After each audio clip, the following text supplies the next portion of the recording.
네, 이슈 속에서 돈 되는 정보들 찾아보도록 하겠습니다. 머니 이슈, 오늘은 리워드 홀딩스 김성훈 이사 함께 할게요. 안녕하세요, 이사님. 안녕하십니까?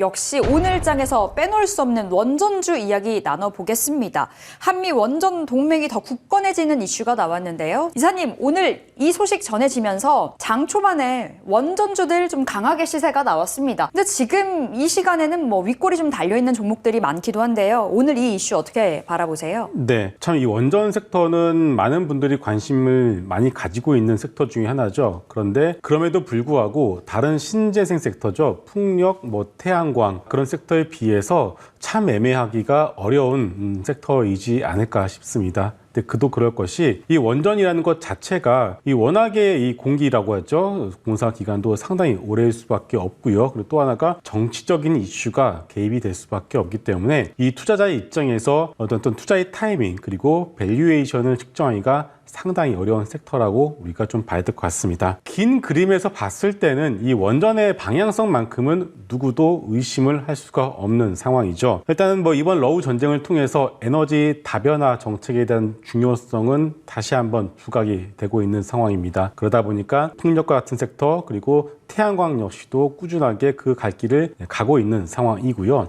또 하나가 중국과 인도를 저는 얘기를 하고 싶습니다. 중국과 인도를 가셨던 분들은 아시겠지만 중국이 한번 공장을 돌리거나 난방을 때우면은 어떻죠? 결국 미세먼지가 상당히 심할 수밖에 없는데 인도 역시도 마찬가지입니다. 즉 중국과 인도는 전체 발전량의 약 60%를 석탄, 즉 석탄 화력 발전으로 대체를 하고 있는 상황입니다. 그렇다면 그건 역시도 결국은 시간이 가면 갈수록 신재생뿐만이 아니라 원전으로 대체를 할 수밖에 없는 상황이겠죠. 자, 그렇다면은 우리는 다 알고 있습니다. 원전이 가지고 있는 방향성 자체는 꾸준하게 우상향할 수밖에 없다는 것을 알 수가 있습니다. 다만 우리가 이제 투자의 타이밍으로 봤을 때는 일단 추격 매수를 하는 경우에는 상당히 좀 어려움을 겪는 경우가 많고 오히려 남들이 관심을 가지지 않거나 오히려 주가가 밀렸을 때 여러분들이 모아 가시면은 오히려 오늘같이 이런 이슈가 나와서 주가가 오른다라면은 그럴 때 차익 실현 관점으로 보시는 것이 어떤 투자의 기법을 통해서 봤을 때도 조금 더 낫지 않을까라는 말씀을 좀 드리고 싶고요. 자, 또 하나가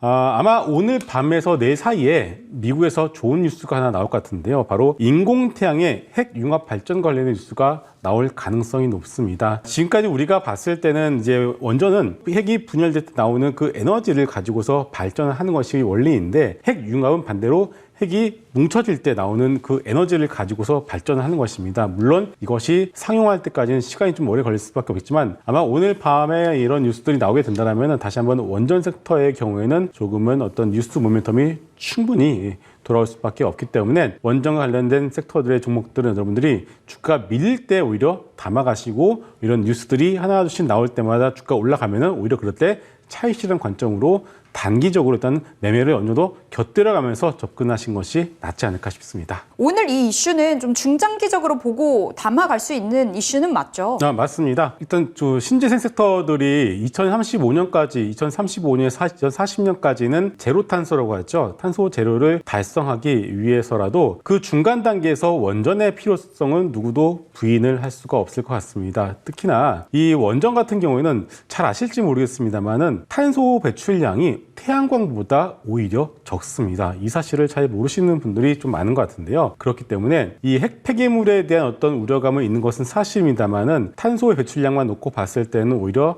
친환경적이다라고 봐야 될 것 같고요. 그리고 또 하나 이 유럽 내에서도 프랑스 같은 경우가 전체 발전량이 약 70%가 원전이 담당을 하고 있습니다. 그렇기 때문에 결국은 이제 우리나라도 이제 탈원전에서 탈원전이다 참 정권이 바뀔 때마다 여러 가지 노이즈가 있습니다만은 결국은 현실적인 대안이 없는 상황입니다. 원전은 어쩔 수 없이 가져갈 수밖에 없는 그런 중요한 에너지원이라는 것을 우리가 다시 한번 상기할 필요가 있어 보이겠고요. 또 하나 네옴시티에 관련된 부분들이 조금은 잦아들고 있습니다만은 UAE부터 해서 사우디까지도 여전히 이 원전에 대한 추가 발주에 대한 기대감이 남아 있고요. 앞서 말씀을 드렸던 것처럼 이 중국과 인도 역시도 결국 원전을 통해서 모자라는 발전량을 대체할 수밖에 없다는 것을 봤을 때 이번에 나온 뉴스죠. 미국과 우리나라의 원전 동맹이 강화가 된다는 뜻은 무엇이냐면은 우리가 미국의 어떤 원전의 레퍼런스를 그대로 가져간다는 뜻이기 때문에 전체 뭐 글로벌리하게 어떤 수주 경쟁의 어떤 부분에 있어 봤을 때는 훨씬 더 미국의 어떤 등을 업고서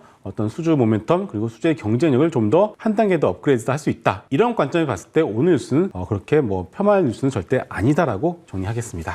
예, 꼭 가져가야만 하는 산업으로 말씀을 주셨는데요. 그럼 이사님, 원전 해체 쪽으로도 좀 눈길을 줘봐야 되잖아요. 함께 하려면 해체도 좀 함께 해봐야 될 텐데 이 해체 관련주 쪽으로는 어떤 시각이세요? 자, 우리가 해체 관련주까지 보기에는 약간 좀 이른 감이 없지 않아 있습니다. 그래서 일단 지금은 시장 자체가 원전에 대해서 그렇게 큰 뭐 깊은 스터디가 되어 있지는 않은 것 같습니다. 그래서 만약에 여러분들이 원전 관련주에 대해서 접근을 하신다라고 하신다면은 일단 첫 번째로 생각난 종목이 바로 두산 에너빌리티겠죠. 결국 이번에도 뉴스케이 파워, 테라파워, 엑스에너지에 어떤 기업들이 투자를 했는지를 여러분들이 보실 필요가 있어 보이는데요. 뉴스케이 파워 같은 경우는 두산 에너빌리티, 삼성물산, GS에너지가 투자를 했고요. 엑스에너지 같은 경우가 오늘 뉴스가 나왔죠. 두산 에너빌리티, DLENC가 투자를 했습니다. 결국 겹치는 공통 분모는 두산 에너빌리티라고 봐야 될 것 같습니다. 두산 에너빌리티는 여기에 원전에 대한 모멘텀 뿐만이 아니라 네옴시티의 이 해수 담수화에 대한 기술까지도 가지고 있다. 이런 것을 봤을 때는 주가가 참 무겁습니다. 이 두산 그룹주의 특징일 수밖에 없는데 결국 이런 것들을 다 소화를 해 나가고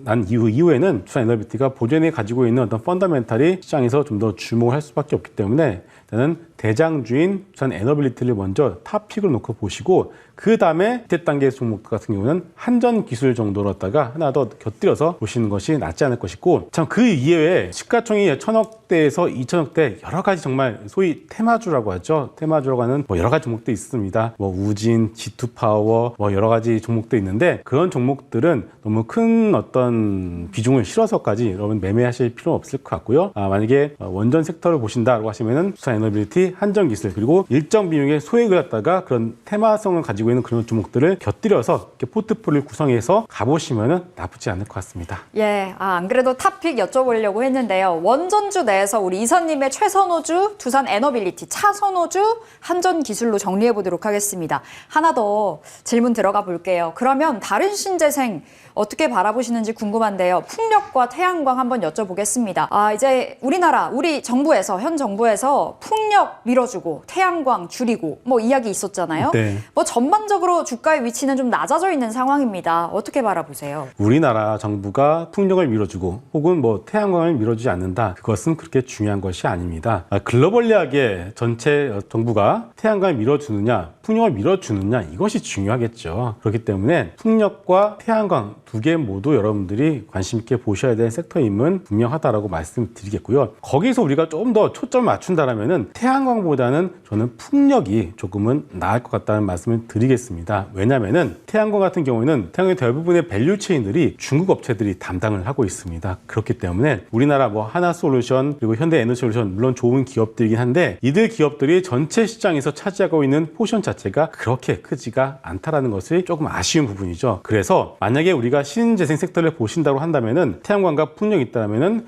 태양광보다는 풍력을 먼저 보시고 그 안에서 탑픽 종목은 CS 윈드를 말씀을 드리겠습니다. CS 윈드 같은 경우는 저는 2030년까지는 지금의 수주 잔고를 충분히 유지를 할 가능성이 높다고 보여지고 있고요. 저 좀 더 좋게 말씀을 드리게 되면은 어떻게 보면은 2차 전지 섹터의 초입 부분의 어떤 그런 냄새라고 할까요? 그런 모습도 엿볼 수가 있는 것 같습니다. 그렇기 때문에 뭐 삼강 MNT, CS 베어링 같은 종목도 있겠지만은 탑픽을 CS 윈드 여러분들이 놓고 보시고 최근에 풍력주들이 조금 밀렸어요. 그 이유를 말씀을 드리게 되면은 내년에 이 연준을 통해서 고금리가 유지가 되면서 여러 프로젝트들이 이렇게 높은 금리 상황에서 유지가 될 수 있을까라는 그런 노이즈가 최근에 주가의 하락을 불러왔습니다만은 결국 이 모든 것들은 정부의 보조금 없이는 유지가 될 수 없는 사업이다. 그렇기 때문에 설사 고금리가 유지가 된다 손 치더라도 그런 프로젝트들이 금리 때문에 소위 엎어지거나 잘못될 가능성은 상당히 낮기 때문에 지금의 주가의 어떤 조정을 이용해서 풍력주들 그리고 태양광 섹터들 같은 경우도 여러분들이 관심 있게 담아보셔도 나쁘지 않을 것 같습니다.